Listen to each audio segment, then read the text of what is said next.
2024 లేదా 25లో డిగ్రీ లేదా బీటెక్ చదివారా? సాఫ్ట్‌వేర్ జాబ్ కోసం ఎదురు చూస్తున్నారా? అయితే కోడ్‌జ్ఞాన్ 100 డేస్ కోర్సులో చేరండి. జాబ్ సాధించండి.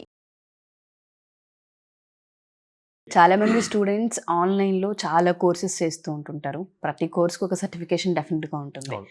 వాళ్ళు ఏదైతే ఒక ఇంటర్వ్యూకి అప్లై చేస్తారో, మేము ఇన్ని సర్టిఫికేషన్స్ అన్నీ పెడుతూ ఉన్నాము. బట్ ఎందుకో మేము షార్ట్ లిస్ట్ అవ్వట్లేదు అని అడుగుతుంటారు. రీజన్ ఏంటి అంటారు సార్? 3 ఇయర్స్, 4 ఇయర్స్ బ్యాక్ మీరు చెప్పినట్టు సర్టిఫికేషన్స్ చేశారు అంటే వీళ్ళు స్కిల్డ్, వీళ్ళకి కొంత నాలెడ్జ్ ఉంది అన్న పాయింట్ ఉండేదండి. ఇప్పుడు సర్టిఫికేషన్స్ అన్నవి అసలు కన్సిడర్ కూడా చేయట్లేదు. అది చాలామందికి తెలియక పాపం మనీ హ్యూజ్గా ఇన్వెస్ట్ చేసి, అంటే వాళ్ళ కాలేజ్ ఫీజెస్ కాకుండా మళ్ళీ వీటి మీద కూడా spend ఎక్స్ట్రా బర్డెన్ చేస్తున్నారు. అవుతుంది. అంటే స్టూడెంట్స్ కూడా వాళ్ళని మనం అంటానికి లేదు. కాలేజ్ కంపల్సరీ మ్యాండేటరీ అన్నప్పుడు చేయాల్సిందే, చేయకపోతే అవ్వదు. కానీ ఆ సర్టిఫికేట్స్ ఉన్నాయి కాబట్టి మేము షార్ట్ లిస్ట్ అవ్వాలి అంటే అది రాంగ్ అండి.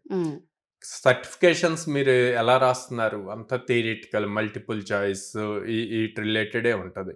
సో దానివల్ల మీకు వచ్చిన సర్టిఫికేట్ మీకు స్కిల్ అన్నది తీసుకురాదు. ఇక్కడ Okay. స్కిల్ అంటే కాన్సెప్ట్ తెలియటం కాదు, ఆ కాన్సెప్ట్ని ప్రాక్టికల్గా ఎలా ఇంప్లిమెంట్ Design చేయగలము చేయడం. అన్నది ఇంపార్టెంట్ అనమాట. అది ఉండట్లేదు. సో అది మెయిన్ ఇంపార్టెంట్. సో ఎప్పుడు కూడా సర్టిఫికేట్స్ ఎంత ఎక్కువ ఉంటే జాబ్ ఆపర్చునిటీస్ అంత పెరుగుతాయి అన్నది మాత్రం పెట్టుకోవద్దు. ఏం చెప్తాను అంటే, ఓకే మీరు సర్టిఫికేషన్స్ చేయాలి కాబట్టి మీరు ఏమవ్వాలి అనుకుంటున్నారు? జావా డెవలపరా, పైథాన్ డెవలపరా, లేకపోతే డేటాబేస్ అడ్మినా, లేకపోతే బిగ్ డేటా రిలేటెడ్ వెళ్ళాలనుకుంటున్నారా, ఏ రిలేటెడ్?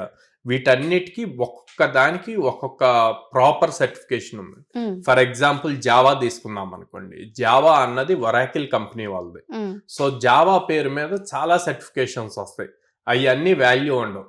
ఒరాకిల్ కంపెనీ నుంచి ఏదైతే మీకు సర్టిఫికేషన్ వస్తుందో అదే వ్యాలిడ్ అండ్ మీ Okay. రెజ్యూమ్కి 100% వెయిటేజ్ పెంచుతుంది.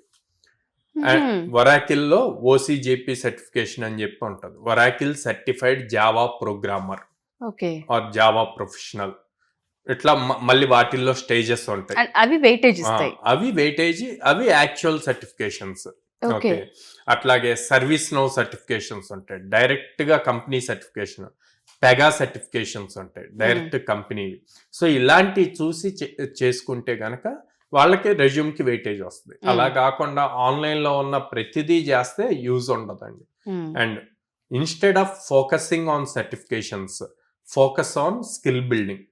సో ఎలా స్కిల్ బిల్డ్ చేసుకోవాలి, నేర్చుకున్న దాన్ని ఎలా ఇంప్లిమెంట్ చేయాలి అన్నది ఇంపార్టెంట్.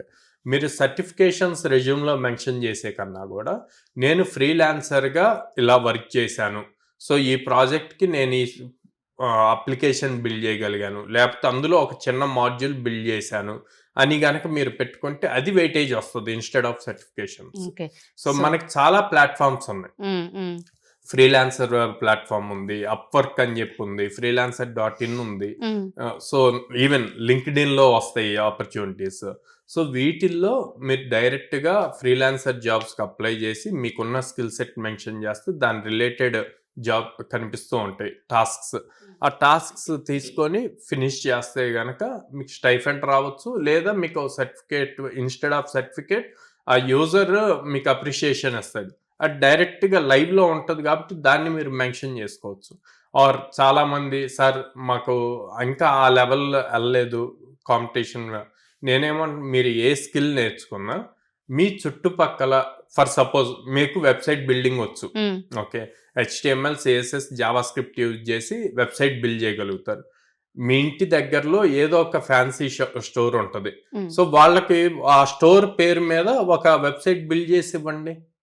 మీకు రియల్ స్కిల్ కదా అది, అది తీసుకొచ్చి మీరు రెజ్యూమ్లో కనిపిస్తున్న ఒక ప్రాక్టికల్ ఎగ్జాంపుల్ అండ్ ప్రాజెక్ట్ లా తీసుకోవచ్చు. ప్రాజెక్ట్ లా వాళ్ళు హ్యాపీగా యాక్సెప్ట్ చేస్తారు.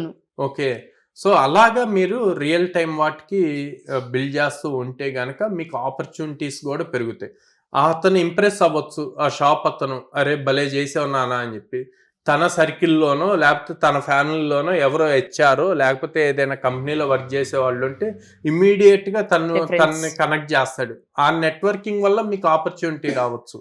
సో ఎక్కడా కూడా స్కిల్ నేర్చుకొని అట్లా కామ్ గా కూర్చోవద్దు. ఆ Hmm. స్కిల్ ని ఎలా నెట్వర్క్ ఇంప్లిమెంట్ చేసుకోవాలన్నది చేయాలి దానిపైన కూడా ఫోకస్ చేయాలి. ఎగ్జాక్ట్లీ. ఎస్పెషల్లీ ఈ 2026 అవును. బయటకు ఎవరైతే రాబోతున్నారో ఆ స్టూడెంట్స్ అందరికీ ప్రజెంట్ ఈ సినారియోలో అయితే ఇవే అవసరం. ఇది మ్యాండేటరీ అని చెప్పొచ్చు సార్.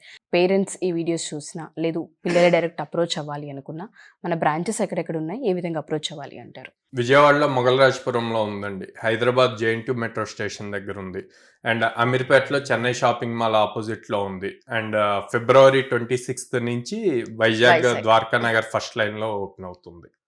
ఓకే. సో అప్రోచ్ అవ్వాలంటే స్క్రీన్ మీద కనిపిస్తున్న నెంబర్స్ కి కాల్ చేయొచ్చు. డెఫినెట్గా